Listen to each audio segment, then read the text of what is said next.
The location of the Garden of Eden has long been a subject of debate. There are many proposed locations as to where it might have been, and a lot of people say that it's just unknowable. I don't agree with that, and today I hope to present to you a theory on where Eden actually was. Personally, I'm very much convinced that the theory I'm going to present today is true. I also think that what the true location of Eden actually was is relevant to our understanding of certain things like the origin of humanity, and it gives us insights into certain things like Noah's flood and the Tower of Babel. Uh, in this video, I intend to make my case for what the true location of the Garden of Eden really was. The view that I'm going to present today is not unique. I didn't invent it. But I plan to compile all the main evidence for the theory in what will hopefully be a single comprehensive and concise video. Hopefully. So the focus of our study will be on Genesis chapter 2, verses 5, 6, 8, 10, 11, 12, 13, and 14, which I will now read. Now no shrub had yet appeared on the earth, and no plant had yet sprung up, for the Lord God had not sent rain on the earth, and there was no one to work the ground. But streams came up from the earth, and watered the whole surface of the ground. Now the Lord God had planted a garden in the east, in Eden, and there he put the man he had formed. A river flowed out of Eden to water the garden, and there it divided and became 4 rivers. The name of the first is the Pishon. It is the one that flowed around the whole land of Havilah, where there is gold. And the gold of that land is good. Bdellium and onyx stone are there. The name of the second river is the Gihon. It is the one that flowed around the whole land of Cush. And the name of the third river is the Tigris, which flows east of Assyria. And the fourth river is the Euphrates. Now there's a lot of specific geographical detail here. The main identifiers are of course the rivers. The text explicitly says that the garden lies at the junction of the 4 rivers, i.e. the one river of Eden waters the garden, and from there, from the garden onwards, it splits into 4. The one river becomes 4 rivers.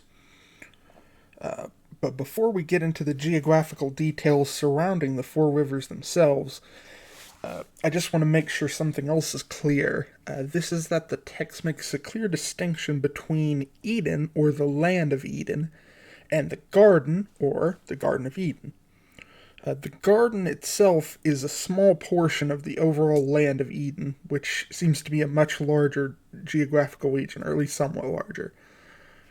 Remember, the Lord planted a garden in Eden. That's what the verse said. Not that the garden was Eden. He planted the garden in Eden. As far as I can tell, there's nothing special about the land of Eden other than the fact that the garden is located inside it. The west of Eden is probably just a relatively normal region. Based on later chapters, it's clearly well watered enough to grow crops on, and it would appear from Genesis chapters 3 and 4 that even after Adam and Eve got kicked out of the garden, they still lived in the land of Eden, presumably until they died of old age.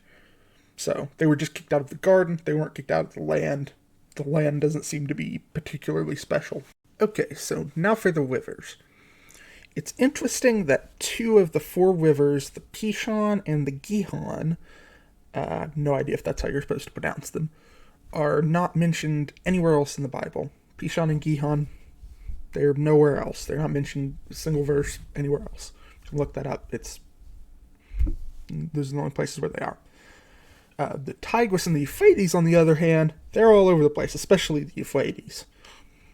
There is an underground spring in Israel that's very close to the Temple Mount in the city of David. And it also bears the name Gihon. It's called the Gihon Spring, but it's by no means a river, and there's no evidence it ever was like the source of a river or anything like that. So it's probably at least roughly a coincidence that they bear the same name. It's worth noting that the Euphrates is not described with any detail. Unlike the other three rivers, where they give you the lands the rivers float around, and the Pishon, they give you the detail that the land is rich in bdellium, gold, and onyx. The Euphrates, they just say the fourth river is the Euphrates, and that's it. So essentially, no extra details given about the Euphrates. The Tiguas and the Gihon are described by the lands they flow around, and the Pishon is described by the land it flows around and some of the properties of that land. Verse 8 also informs us that the garden is in the east. The Lord God planted a garden in the east in Eden. So presumably to the east of wherever Genesis chapter 2 was being written, which I think we can be reasonably sure was somewhere in or near the kingdom of Israel. So before we move on, I want to consult Ezekiel chapter 8, verses 13 and 14, which gives us another tidbit of information about Eden. You were in Eden, the garden of God. Every precious stone was your covering. Sardius, topaz, and diamond, beryl, onyx, and jasper, sapphire, emerald, and carbuncle. And crafted in gold were your settings and your engravings. On the day you were created, they were prepared. You were an anointed guardian cherub. I placed you. You were on the holy mountain of God. In the midst of the stones of fire you walked. In case you hadn't noticed, the relevant detail here is that the garden is described as the holy mountain of God. Where at the beginning he says, you were in Eden, the garden of God, and at the end he says, you were on the holy mountain of God. Now, before we get carried away looking for a prominent mountain, or something like that, bear in mind that the Hebrew word for mountain here is har. Har is a bit broader than our English word for mountain. This is the word used to describe the Temple Mount in Jerusalem and the Mount of Olives, which almost everybody in the English-speaking world would be more likely to call hills rather than mountains, especially the Temple Mount. With the buildings on it, you can barely even tell that it's elevated above the surrounding terrain. Har includes a broad range of geographical features. Mount Everest is a har, and a tiny gentle hill on a flat plain is also a har.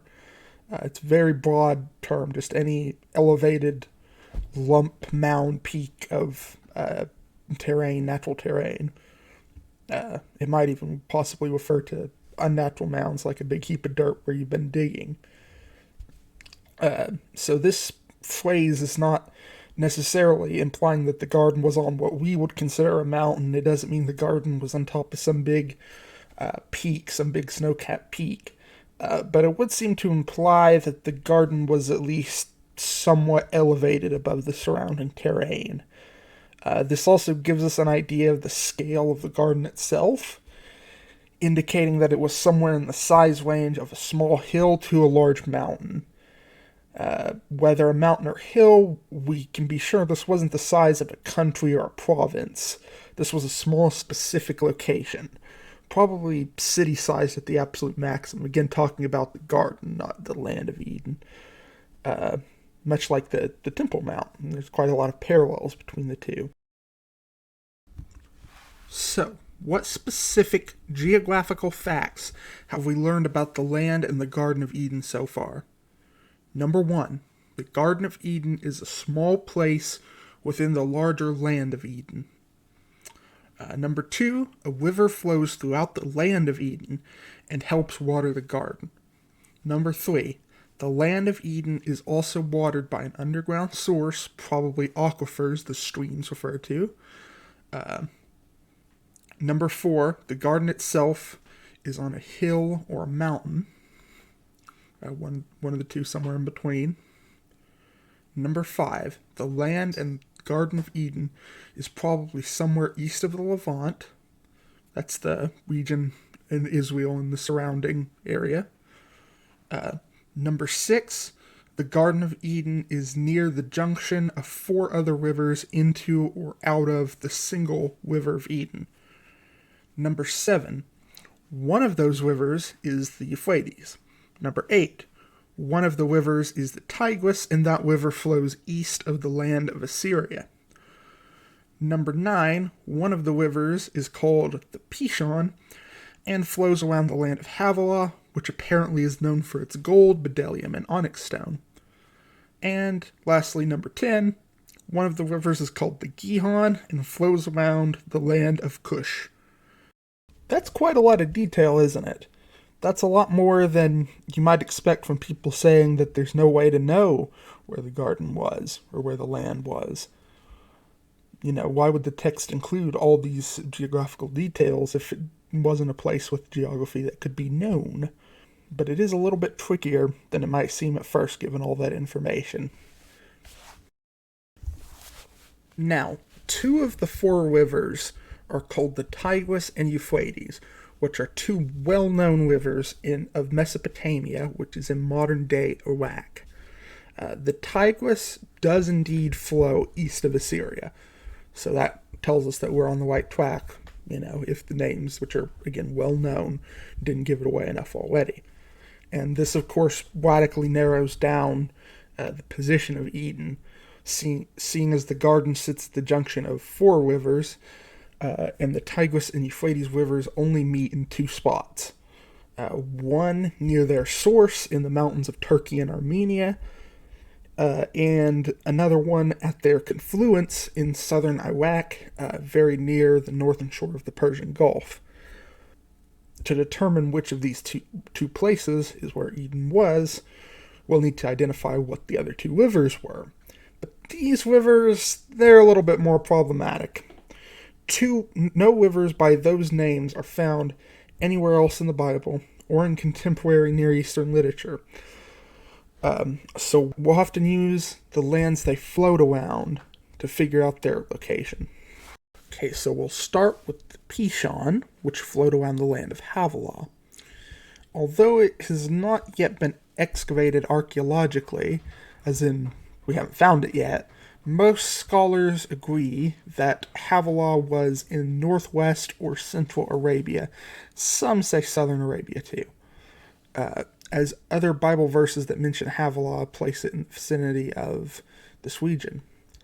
See Genesis 10:7, Genesis 10:29, Genesis 25:18, 1 Samuel 15:7, 1 Chronicles 1:9, and 1 Chronicles 1:23. Unfortunately, no rivers flow in this region today. That creates a minor problem. No rivers are found in the region where Havilah almost certainly was. But modern science has given us a solution. The beds of a massive, now dry, river flowing from the Hijaz Mountains, which are on the western end of Saudi Arabia, the Arabian Desert, and it flows from there out east towards the southern convergence of the Euphrates and Tigris rivers. This river has been identified via modern satellite imagery, and it has been dubbed the Kuwait River or the Wadi-Al-Rummah. By the way, the Hijaz Mountains this river comes from do indeed contain the natural resources gold, onyx, and bdellium mentioned in Genesis, so that matches as well. I will put links in the description to this info, but suffice to say, the river didn't actually dry up until sometime in between the days of Moses and the birth of Jesus. So the author of Genesis 2 may well have known about this river in order to write it. It may have still been around when Genesis was being written. So already you can see a rough location appearing here, but there's still the matter of Gihon to discuss. Here we have another minor problem. The most commonly known Kush is in modern-day Sudan and Ethiopia, although there are rivers, namely branches of the Nile here, the White and Blue Nile, I believe they're called. It really isn't really possible for any of these rivers to converge with the Tigris and Euphrates rivers anywheres, mostly due to the Red Sea and mountain ranges being in between. It's just not possible geographically. But luckily, there are a couple other locations, the land of Cush, that the Gihon encircles might actually be referring to instead. The reason for this is that ancient Hebrew doesn't really have vowels, and it's sometimes difficult to discern what a place name in Hebrew correlates to in other ancient languages. And in some cases, a name can correlate to more than one location, as is the case with Cush. So one name in Hebrew, spelled the same with the same letters, written the same way, might actually, in different contexts, refer to different places. And this is well known. This happens in several places in the Bible. Again, there will be links in the description if you want to check this out. Luckily for us, these alternate locations for the land of Cush, what that might be referring to, are a lot closer to the Tiguas and Euphrates rivers. The first of these alternate locations is Kish, the city of Kish in southern Mesopotamia. But I tend to discount this idea because there's no evidence there was ever a major river here separate from the Tigris and Euphrates rivers that encircled it, so we don't really have a Gihon for it. And also the text refers to it as the land of Cush, not the city of Cush. And although Kish is close enough given the vowel thing, that could be what it was referring to, it likely would have said the Gihon encircles the city of Cush, if that was what it was referring to, not the land of Cush. Kish, the city in southern Mesopotamia, was just a city. It wasn't a nation, it wasn't a land, really. It was just a city. But the second alternative possibility here, I think is more likely, and I think this is what Genesis was actually referring to. And it is the homeland of the ancient Kassites, which apparently some ancient people, such as the Greek historian Herodotus, apparently did consider to be Cushites.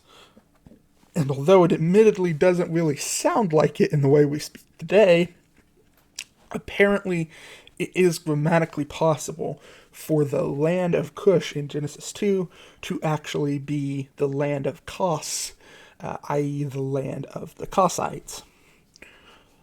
The Kassites invaded and controlled the southern region of the Tigris and Euphrates Valley in Mesopotamia from the Zagros Mountains, which are in the east in what is now Iran, but they were eventually driven out. But the important connections here are, number one, although the precise location is not known, most historians now place the homeland of the Kassites in the western region of what is now Iran in the Zagros Mountains. Number two, the Kassites existed throughout a period in which Genesis 2 might have been written.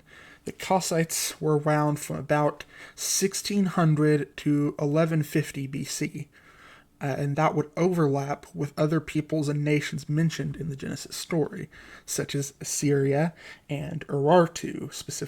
If you're wondering what Urartu is, that is the name for the ancient name for Ararat, which would be where the ark landed, on the mountains of Ararat, or the, I believe, Harim Urartu. Number three, a major river called the Karun River flows out of the region where the homeland of the Kassites probably was, toward the southern confluence of the Tigris and Euphrates rivers. And number four, this Karun River also has a particular section you can see where it swoops down and back up again, kind of creating a bowl shape. If this river is in fact the Gihon, which I think you can tell is what I think it is, this would explain why Genesis 2 refers to it as encircling or surrounding or flowing around the land of Cush, i.e. the homeland of the Kassites. The idea would be that wherever they come from is somewhere in that bowl, so the Karun River or Gihon River encircles it. So I think it makes the most sense by far to identify the Karun as most likely being the Gihon, and identify the Cush referred to in Genesis 2 as the land of the Kassites. Currently, the Tiguas, Euphrates, and Karun rivers do indeed all come together into a single river called the Shat al-Arab in southern Mesopotamia. This single river continues a very short distance before discharging into the northern shores of the Persian Gulf. Of course, this leaves the Pishon unaccounted for.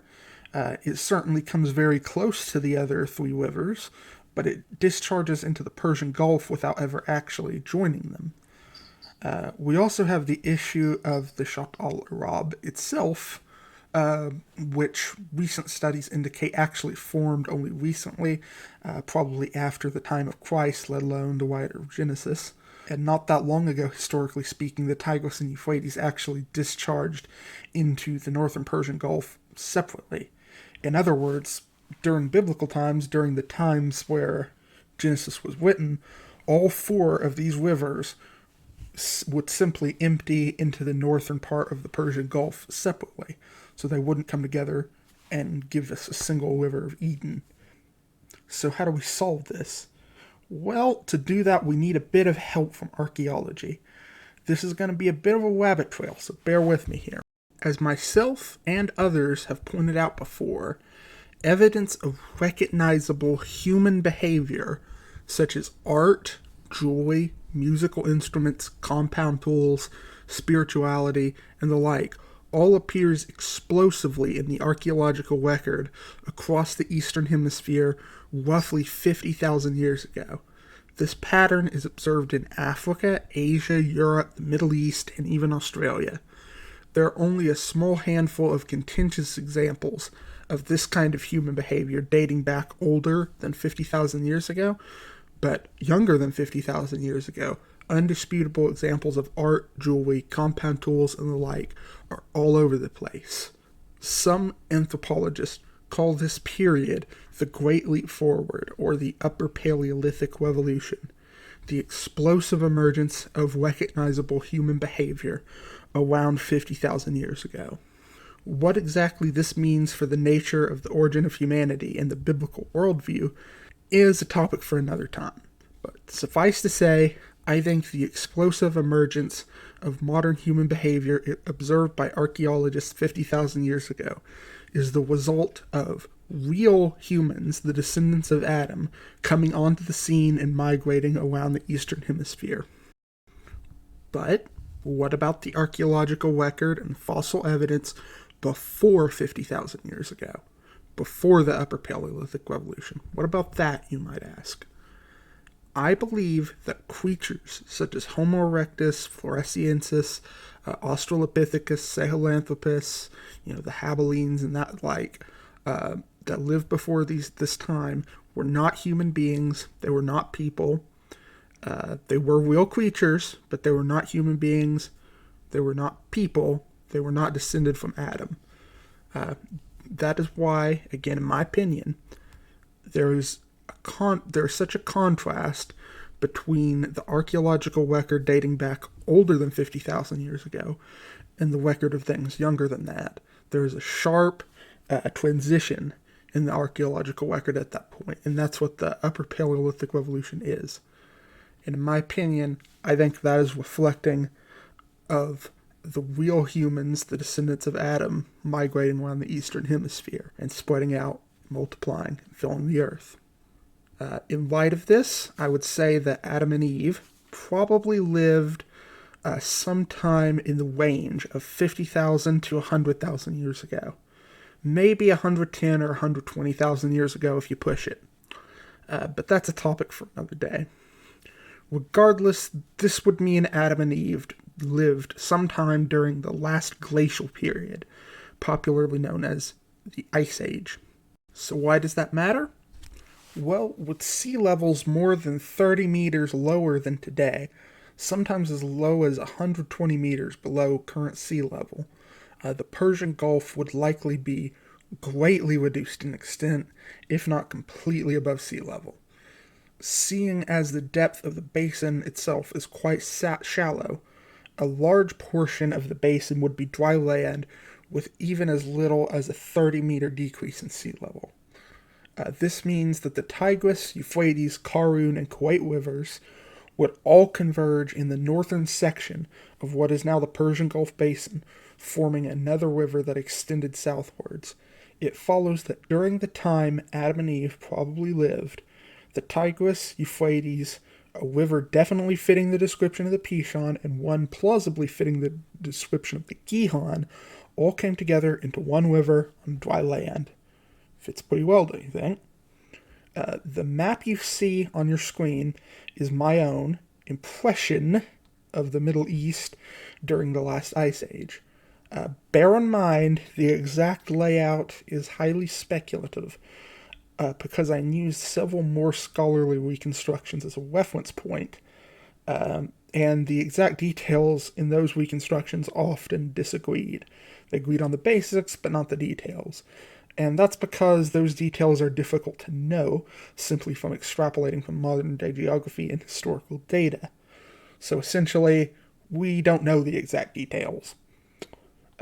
Also, depending on when exactly during the last glacial period Adam and Eve lived, which again we don't know, sea levels may have been slightly higher or a lot lower than is shown on this map. But this map still gives you a rough idea of what it would have looked like. So what was it like in the Persian Gulf Basin? Well, listen to this quote by archaeologist Jeffrey I. Rose. See the link in the description for the full article. These data are used to assess the role of this large oasis, which, before being submerged by the waters of the Indian Ocean, was well watered by the Tigris, Euphrates, Karun, and Wadi-Batin rivers, as well as the subterranean aquifers flowing beneath the Arabian subcontinent. That sounds an awful lot like Eden, doesn't it? There are even rich subterranean aquifers consistent with the statement in Genesis 2 verse 6 about the land of Eden being watered by an underground mist or streams, depending on your translation. As far as I know, Jeffrey I. Rose is not a Christian, and even if he what is a Christian, he probably wouldn't interpret Genesis 2 as literal history, making this statement quite spectacular in my opinion. It matches very well. So what does this all mean? Well, I would propose that what archaeologists are calling the Persian Gulf Oasis is actually the land of Eden, and the Garden of Eden was some small location on some sort of hill within the Persian Gulf Oasis or land of Eden, somewhere along the River of Eden near the confluence of the four rivers. This would explain why not just the garden, but even the greater land of Eden is referred to in past tense in the Old and New Testaments. The Bible speaks as though the garden and land of Eden no longer exist as of the time the text is being written, and this makes sense if the land and garden are now underwater, underneath the waters of the northern Persian Gulf. So, does it all fit? At this point, I would like to reread the relevant Genesis 2 verses while showing our map of the Persian Gulf Oasis, so we can see how well it really does fit.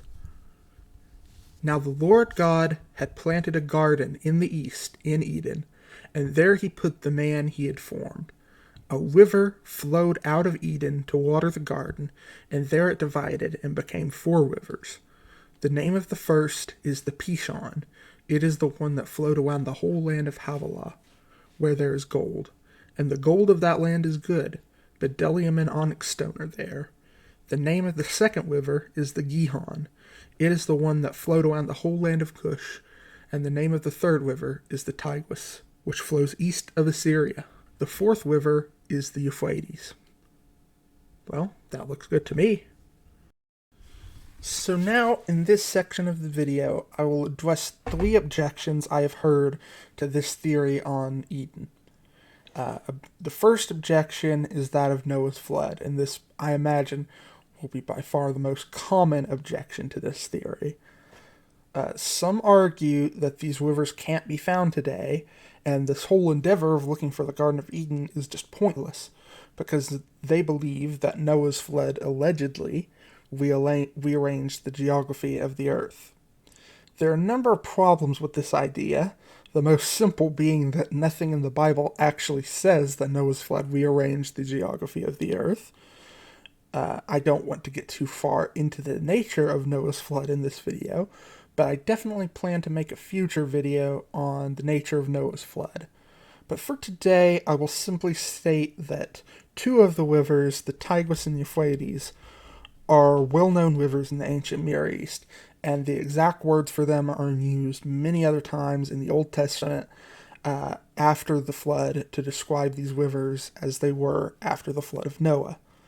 Not only that, but the Tigris does indeed flow roughly east of the land of Assyria.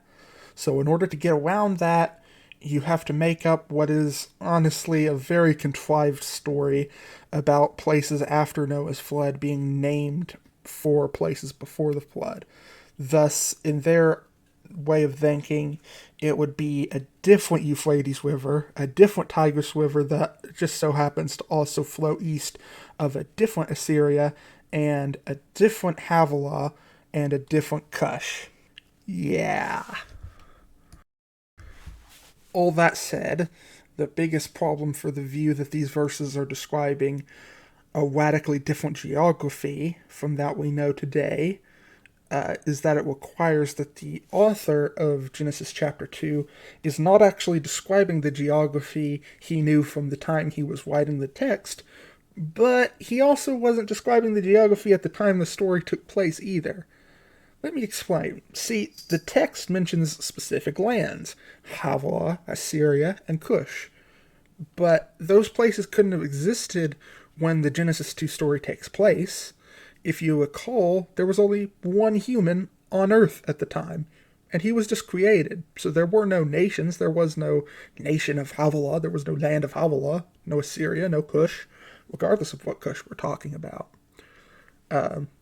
So what's the point of giving all these geographical details that wouldn't make sense for when the story actually took place? Because again, one human on Earth, but also don't really make sense for the time the author was writing, because in this objection, Noah's flood completely rearranged Earth's geography, so this is all just meaningless geographical details included because whatever. I think it's quite clear that the author of Genesis chapter 2 is using geography from his own day to point to the location of Eden, meaning the geography hasn't changed that much. So yeah, the view that Noah's flood completely changed Earth's geography and these are different rivers, that view frankly just needs to be thrown out. It's not based in the Bible. The second objection is that of the river flow. The objection is that this theory of Eden doesn't actually work because the four rivers coming together in the Persian Gulf Basin is actually a confluence of four rivers into one. It's not one river acting as the source for four smaller rivers. My response is that the text doesn't actually say that the River of Eden is the actual source of water for the other four. I can see how you would read it that way, but it only says that one river splits in four, or that one river becomes four rivers. The text is talking about geography. The actual source of water isn't really what's relevant. One river becomes four rivers as you move along it. That's what it's saying. This is the same way a road splits. A road becomes multiple roads. It doesn't matter which way the water is actually flowing as far as the text is concerned. So I don't think it's a good objection to say that the River of Eden needs to be the source of the other four rivers rather than being formed by the four rivers coming together. I think either would technically be consistent with the text.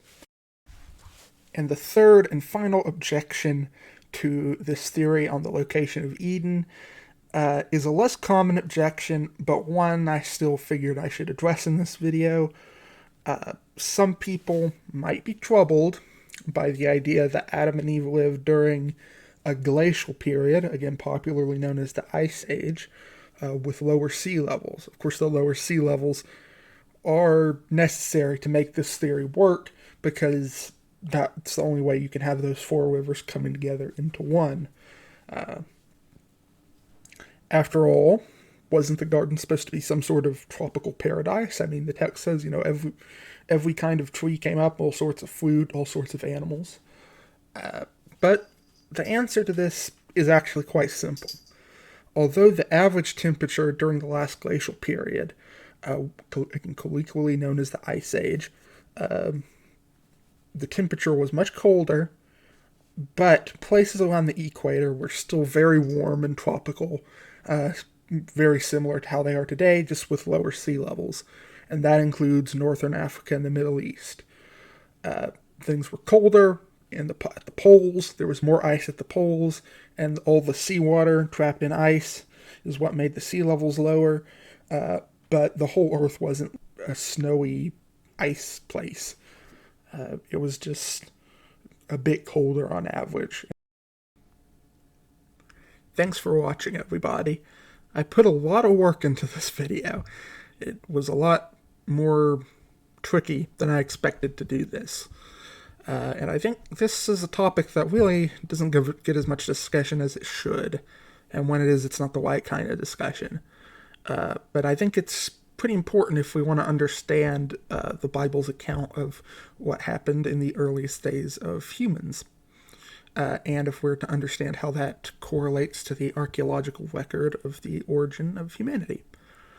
So if you could please like the video and try to convince YouTube's algorithm to promote it, that would be really helpful. I want to get this spread as many places as possible. But more importantly, if you have any further thoughts or questions, whether they agree or disagree with me on the Garden of Eden, I would genuinely like to hear them in the comments below.